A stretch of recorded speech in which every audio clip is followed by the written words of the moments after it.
ऐसा क्यों है कि वहीं अंतर, वहीं धांधली ज़्यादा दिखती है जहां भारतीय जनता पार्टी को फायदा होता दिखता है। इसका स्पष्टीकरण कौन करेगा? मैं करूंगा, आप करेंगे, वोटर करेगा, वही करेगा जिसके पास सारा तंत्र है, जो इलेक्शन कमीशन है। मैं तो कहता हूं ना, मोदी जी कुछ ऐसा काम करो कि हम आपकी तारीफ कर सकें। दिल्ली में क्या हुआ है, केजरीवाल को आदत पड़ गई है झूठ रोना, झूठे आरोप लगाना, दिन भर झूठ बोलना।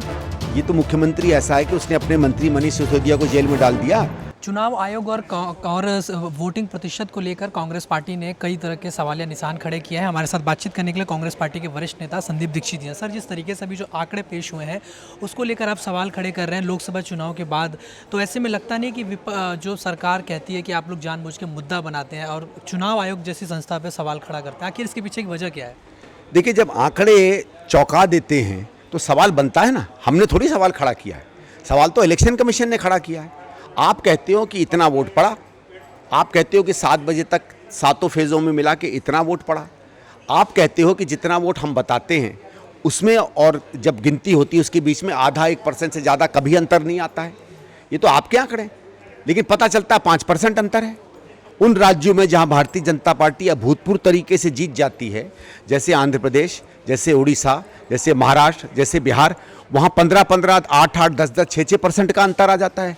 क्यों? ऐसा क्यों? ऐसा क्यों है कि वहीं अंतर, वहीं धांधली ज़्यादा दिखती है जहां भारतीय जनता पार्टी को फायदा होता दिखता है। तो ये बात अगर हम साथ साथ करें तो फिर ये तो पता चलता है कि दाल में कुछ काला है। और आप कहते हैं कि हम उसका जवाब भी नहीं देंगे।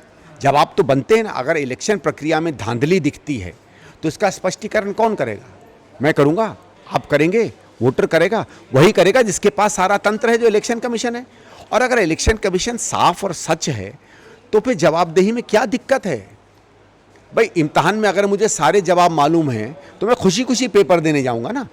पोस्टपोन पेपर तो वो स्टूडेंट करेगा जिसने पढ़ा नहीं या जिसको चीटिंग की आदत है। और यहाँ अगर चीटिंग हुई है तो चीटिंग पकड़ी जा रही है। वो ये कहते हैं कि जिस तरह से चाहे इलेक्ट्रल बॉन्ड की बात कर लें या फिर जिस तरह से ईवीएम की बात करें, आप लोग हर मुद्दे पर राजनीति करते हैं, हर मुद्दे को जानबूझ के मुद्दे को तूल देते हैं, जबकि जनता ने आपको नकार दिया। इस तरह का आरोप बीजेपी लगाती है। देखिए, हम तो मुंह तूल नहीं देते। आप करी इतनी धांधली आ रहे हो, हम क्या करें? इलेक्शन कमीशन में तो सुप्रीम कोर्ट ने लताड़ मारी ना। सुप्रीम कोर्ट ने आपसे कहा कि धांधली कर रहे हो, हमने तो नहीं कही। और अगर हम ये मुद्दा नहीं उठाते तो ये मुद्दा सुप्रीम कोर्ट में नहीं जाता। विपक्ष का काम है, विपक्ष सत्ता में काम होते हुए काम में जब भी आपको लगे कि गलत काम हो रहा है उसे उजागर करना और उसकी आलोचना करनी। मैं तो कहता हूं ना, मोदी जी कुछ ऐसा काम करो कि हम आपकी तारीफ कर सकें। दिक्कत ये कि 10 साल में आपने अगर 100 काम किए हैं तो 2-3 छोड़ दो, बाकी ऐसे काम किए हैं जिसमें आपकी आलोचना ही बनती है।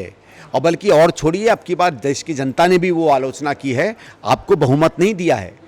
और अगर मैं इस बात को स्पष्ट कह रहा हूँ, अगर 5-6 महीने बाद चुनाव होते तो ये 140 पे खड़े होते। जी, आखिरी के 1-2 सवाल हैं। जिस तरीके से दिल्ली में सियासत देखने को मिल रही है, जो बारिश हुई है उसके बाद कई मौतें हो रही हैं, चाहे राजेंद्र नगर की बात करें या जो आशा किरण में जो बच्चों की मौत हुई, ऐसी तमाम घटनाएं हो रही हैं। मयूर विहार फेज 3 में 2 लोगों की मौत हो गई, माँ बेटे की।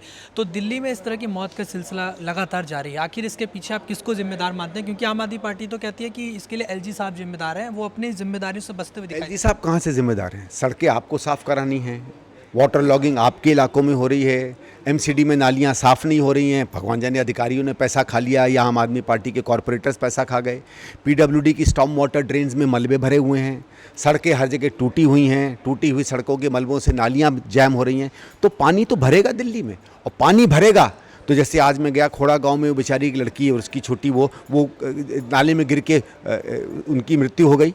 इस पर फिर कौन जिम्मेवार है? वो नाला क्या एलजी आके साफ़ करता है? हमारे समय में कैसे साफ़ हो जाते थे? हमारे समय में कैसे दिक्कत नहीं होती थी? तब भी तो अलग अलग पार्टियां थीं, तब भी तो एमसीडी किसी के पास थी, डीडीए किसी के पास थी, दिल्ली सरकार किसी के पास थी। अगर आपको काम करने का है, मन है तो होता है। दिल्ली में क्या हुआ है, केजरीवाल को आदत पड़ गई है झूठ रोना, झूठे आरोप लगाना, दिन भर झूठ बोलना, और 10 साल तक तो उसकी झूठों की राजनीति चली है। अब मुझे आशा ये है कि दिल्ली वाले अब समझेंगे कि किस आदमी को उन्होंने दिल्ली थमा दी। जो दिल्ली एक बेहतरीन शहर के रूप में जानी जाती थी, आज हिंदुस्तान में एक मजाक बन कर रह गई है। टूटती हुई बिल्कुल बर्बाद दिल्ली है।